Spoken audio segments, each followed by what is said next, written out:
Welcome to Ridgecrest Talk. I'm Tonia, Pyle, your host, and my guests today are Ken and Cathy Duncan. And so they're joining me today based on a very interesting conversation we got into when we met at Walmart, of all places, over white bread. So I was referring them to the store next door where they could get some good bread.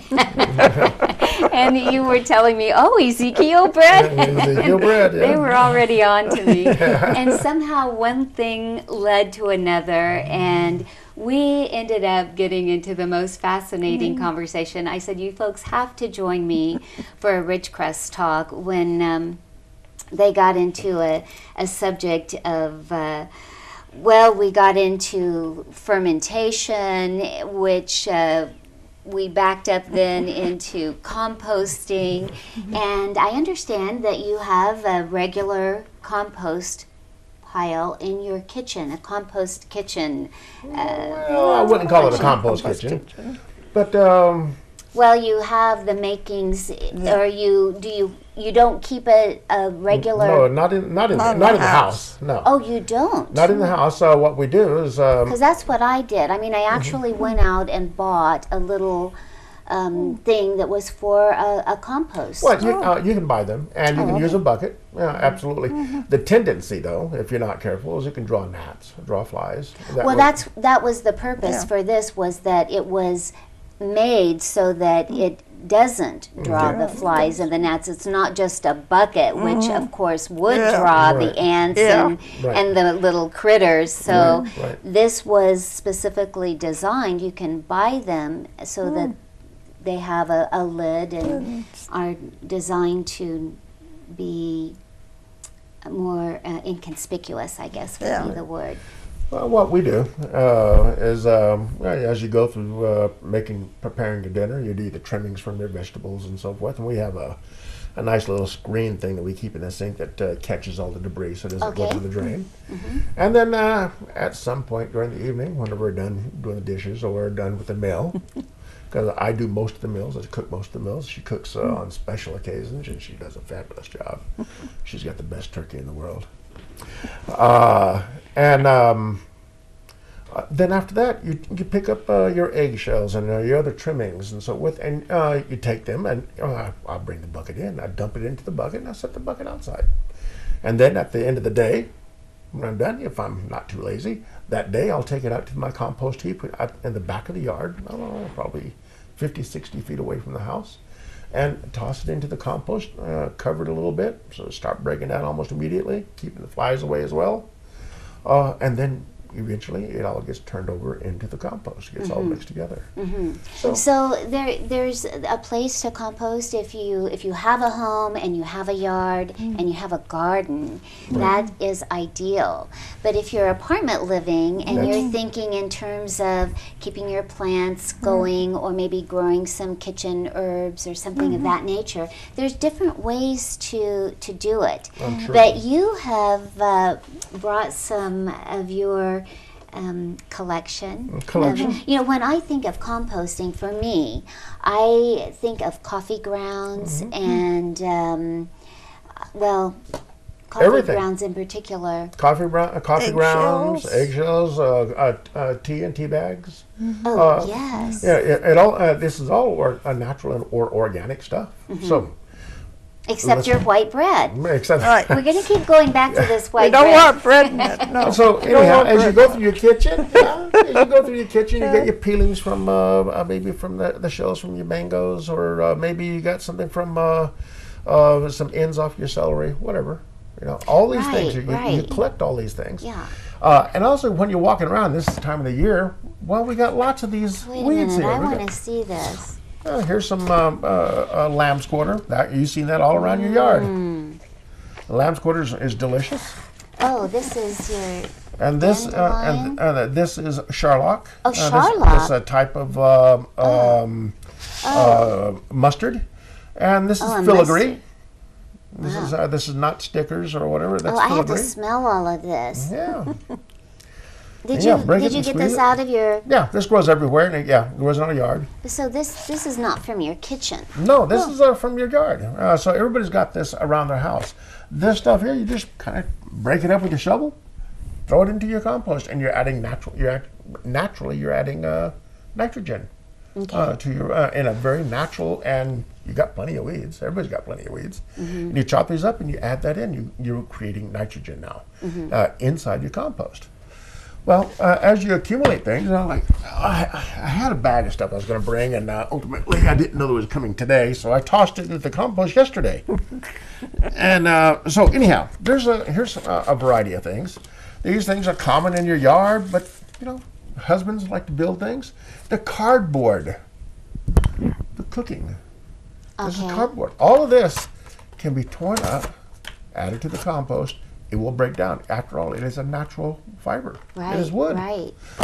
In the mailbox, you get lots of flyers, all kinds of junk mail, even your envelopes. Now, the thing that I've often wondered about when people talk about tearing up their newspaper and putting that in the compost, I worry about the ink. Well, I've had people bring that up as well, and I'm not as concerned, me personally, concerned about the inks and so forth. First of all, you're not adding that much paper.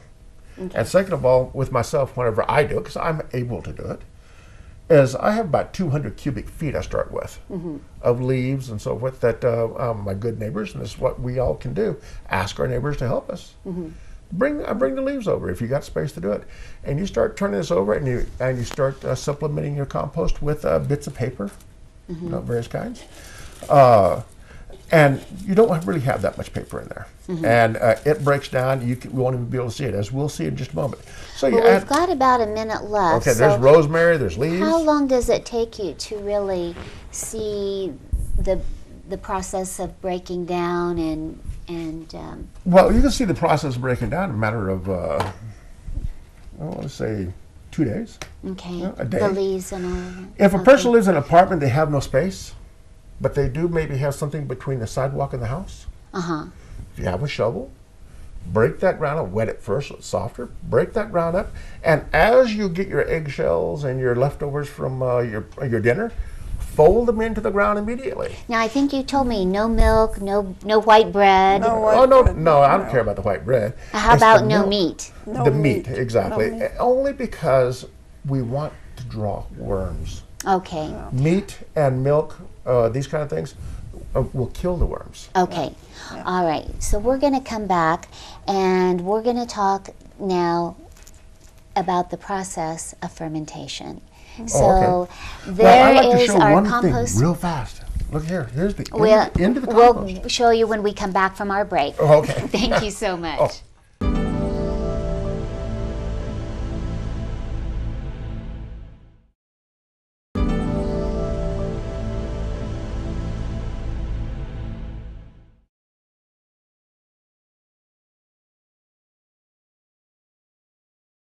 Welcome back to Ridgecrest Talk with our guests Cathy and Ken Duncan, and we're going to just do a quick conclusion of what the different stages of the compost look like. So Ken, you have really brought some... How soon, you said, can you see a difference? Well, now, you see, here's the raw before it's broke down. Here it is, broke down. You can even see a sproutling. That's pretty nifty. That caused the seeds to sprout because you're generating heat with water. You add water to it, and it helps break down, generates the seeds. The seeds then die off and become more compost. Okay. And then at the end, and right here you have the final result of the compost. It looks very much like just ordinary dirt. It's dirt. Are you out there raking it or doing anything I like to turn my compost over, maybe 4 or 5 times during the season. All this here, of my compost and this here would be ready for fall.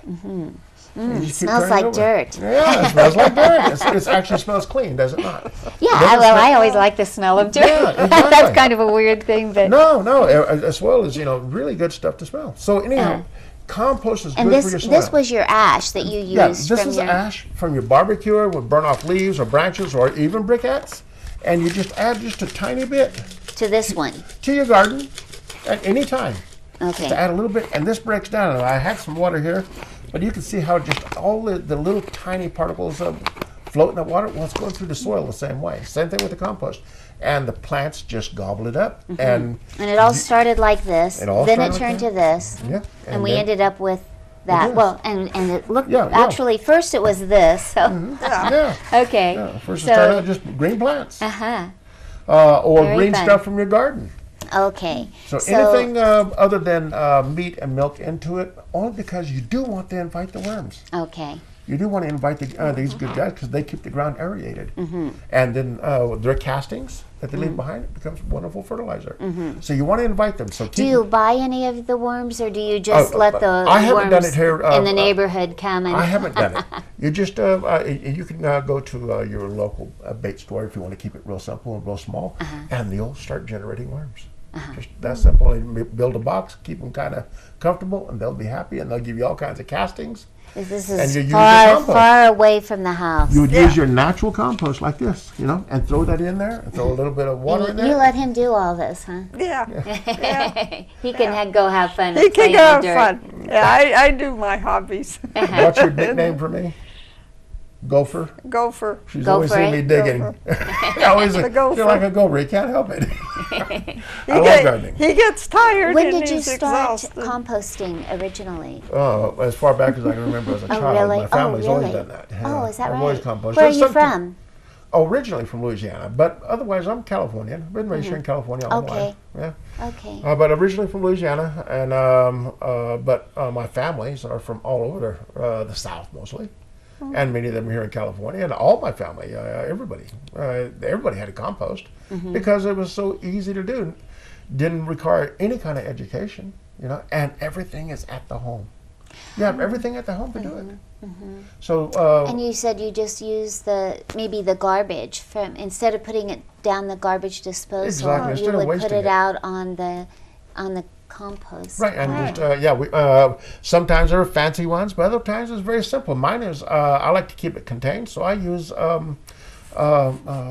pallets, and I keep them in pallets, and that way I can go vertical because you want to generate heat, and by generating You the mean heat, the pallets that you see? that you see crates, the wooden- forklifts used to lift Yes, things. yes. Yeah, just use pallets, and I just wire mine together, and I make a nice cubicle. And then I pile my compost in there, and then I have room to turn it over because I have two side by side. So from one side to the other side, and then back over again. And next thing you know, you got yourself wonderful compost, and you've had and it's away from the house.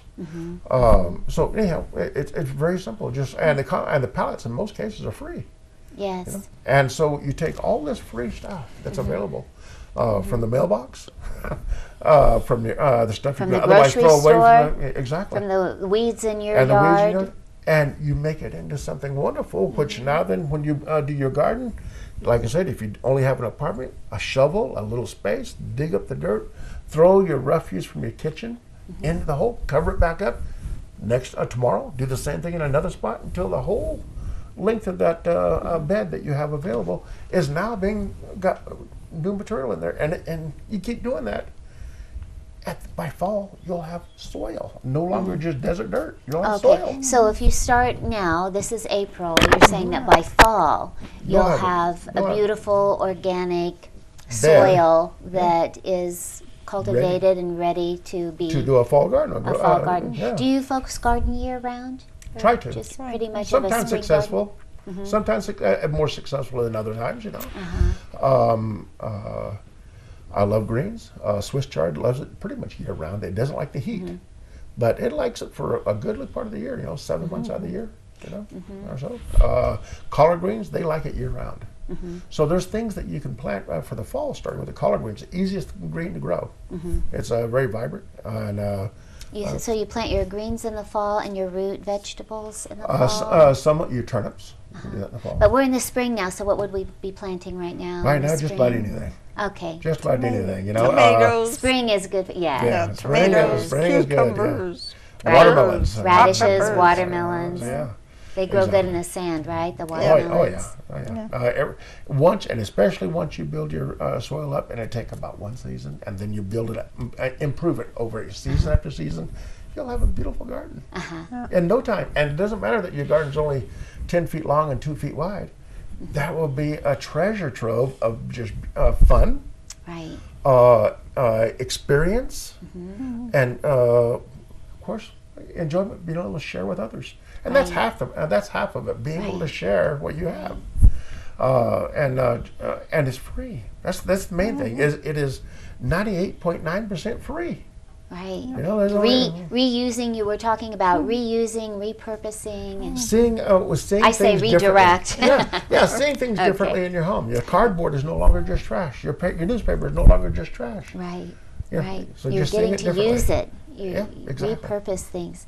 Well, we'll be taking a break here shortly, and we'll come back, and we'll sort of what do you want to, we can put all this, and then we're going to bring out some of your specialties from fermentation. Okay. So we'll continue this I'll talk. make this work as fast as I can. All righty. Yes, sir, we do. We'll be right back.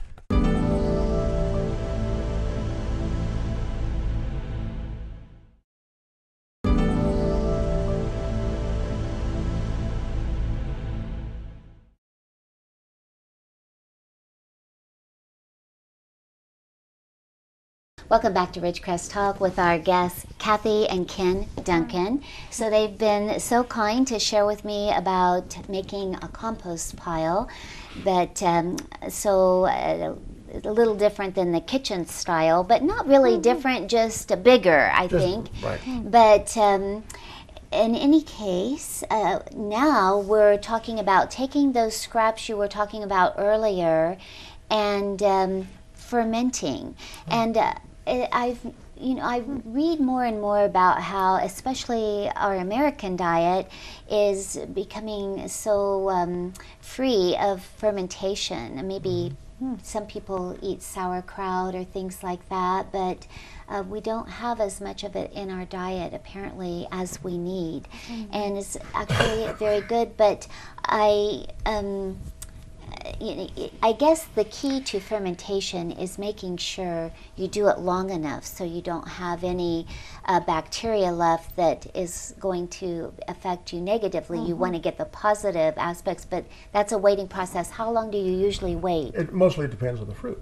Okay. Some fruit, 8 days. So the some fruit will 2 tell weeks. me? I will know? Or? Yes and no. Yes, it will. Right here I got some grapes. First of all, you see these yummy grapes? See these wonderful grapes right here? It would scare unappetizing. me. So unappetizing. You Yes. don't want to use these. You wouldn't want to eat these. I don't want to eat those. But these no. are begging you to to become wine. Okay. Make me do something with me. Don't throw me in, don't just throw me away. Throw me in the compost or do something better. Okay. Okay. Yes. Do something yes. better. Do something In this better. case here, about 8 or 9 days ago, I took these and all I did is just squeeze them into this jar and put the fruit in there. And then I added an equal amount of water. Okay. An equal amount of water. Okay? Means just to the top. Just to just the a top little of the bit. fruit, or just below the top of the fruit. Okay. Right, an equal amount of water. Okay, to the juice and the fruit that's in there. Okay, and you can see, if I don't know if the camera can show it or not, but right here you'll see some activity. You'll see a little bit of bubbles coming up. Okay, Yes. that is the fermenting process. Now these are not wine grapes, nor the grapes at my house. Mine are Thompsons and Manuka and so forth.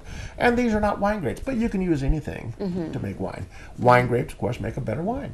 Well, Yes. these aren't wine grapes. But now then, in this grape here, I added a little water. And Now, my is our wife- lid becoming this, fermented? you got to make sure that whatever vessel you use, a bigger one or a smaller one, especially glass, you can use plastic too, keep it loose on the top so it can vent. Okay. Otherwise, you will have a pressure bomb. I loved what you told me at Walmart because I saw a different process for keeping the ants out, where they were putting cheesecloth and rubber banding that. And you said, oh, just take like a cookie jar and put the water and Put a let pan it of water sit in in there. there and let the little critters swim there. Right? And just put them in. If you're really concerned about thought that, that put was a pan funny. of water in there. Exactly. And so make sure it's loose and not tight. Now this has been going on for 8 days. Everything I'm going to tell you have in your home right now. everything you have. You can make wine out of almost anything. Here's some jelly. Here's some fruit cocktail. You can make wine out of these. You just add an equal amount of water to it. Okay. And that's it. And that's But it. what's And this? then- What's this culprit here? This is That's sugar. a dirty word. This is That's sugar. a dirty word in my book. But whatever you have available. Here's sugar, and you can use any kind of sweetener if you want. Some people like their wine sweet. Some people don't. My wife is one of those that like it sweet. Okay. So I add in this. What here, about stevia? Could you use that? You could use stevia probably, but I haven't done it, and I'm going to bet it would work. It would work nicely. However, Because it's a natural herb. it's a natural herb, and it might be do well. Now you got me. I'm going to Yes, do a new one. now I want to do it. The key to making an alcohol content is sugar. The natural sugar, sometimes Okay. there's not enough. So you're going to have to augment it somehow. I like using honey. Okay? Use honey, and I've done that on several wines. And Or it maybe works- the maple syrup that has the Maple syrup. nutrients, so And the again, honey so doesn't there's have any ways- nutrients. So There's ways around this, Yeah. or ways into it, should I say, that you can use. You can use this here, just everyone's familiar with this. But But honey's I'm available. thinking about diabetics who might not want Right, to. exactly. You That's know, why at least I the like mine maple drier. syrup. At least the maple syrup is they can have. I think. Yeah, a little bit. A little bit of it. I go with when I You make like it mine. I dry. make mine with less sugar.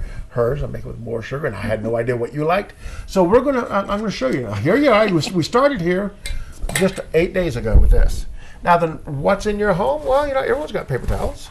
Well, at least everyone. If you don't have paper towels, you at least have cloth towels, and you can use a cloth towel. I'm saying you don't have to go out and buy anything special. If you want to, you can. Okay. It's not essential. Then you take your contents here. You've got a We've strainer. got 2 minutes Got a left. strainer. So Pour this into your strainer. I want to make sure we get to taste this. You're gonna you pour it into your strainer. Okay. And I'm going to do it a little bit quicker, only because of our time element here. I'm actually going to squeeze it out really fast. Not going to let it drain on its own. And just for the sake of expediency, I'm going to put this in here because it is very, very wet. It's going to make a little bit of a mess. Okay. Okay. Now then, here we are. That's okay. We have more paper towel. I love I paper got lots towel. more paper towels. Same here. We got a little bit of wine here now. Oh Now, my this is gosh, only that's our 8 wine? There's Are you sure that was ready for wine? No, absolutely. Yeah. Now this is going to be really sweet. It's going to be tasting just like these nice green grapes here. And we have wine. Of course, now this here would be even better in 2 weeks or even a month. You really? bottle it. So And we then want our you fill aged it. wine. Oh, yeah, absolutely. Wait, cheers. Oh, cheers. Come pie, shalom, all that good stuff. There's a really sweet, almost tastes like just grape juice. Very nice. Very nice. And this here is, I'll just show you. Use bottles that you have on hand. This is a pear and mango. Really, really good. Really good. Well, don't I get to be the dry. judge Yeah. of that? Yes, Wait a absolutely. minute. We got more Wait a cups here. minute. Do we have time? We would like to be the Well, judge. I do not know if we have time here on Well, I think we have time. Okay, all right. Let's do One that. time. Let's do that. Let's open this one up. Oh, yeah, it's not open. Well, oh yeah, I've opened Well, it before. As you brought can a- see, it's about half done. Well, he brought a You've bottle enjoyed it. opener, so. Yeah. We got apple. And I got another cup here, so let's just do this right now. Oh, well, I just this embarrassed there? myself and poured it down. There you go. Fresh cup. Oh, well, alrighty Cathy, then. you want a little bit? Yeah. Fresh cup. Yeah, we And don't there's want to. We got. I got Okay, cherry we've got wine. 30 seconds, so we're going to be able to judge Oh, we're between doing the it. two. All right. Cheers, kampai, shalom. Now this is pear mango. That's a dry wine. I put that. Yeah, exactly. Now I put this up in 2013. So you see the difference between aging it, letting it age, and see how sweet and this here would. Well, it this would tastes more mellow like a into sherry this. to me, but this has really been fun. And I hope that our viewers will see how easy it is to do And- compost, to go through the fermentation process. And I want to thank you so much for joining me today. You're welcome, Thank and everything's there in your home. Great. Thank you very much.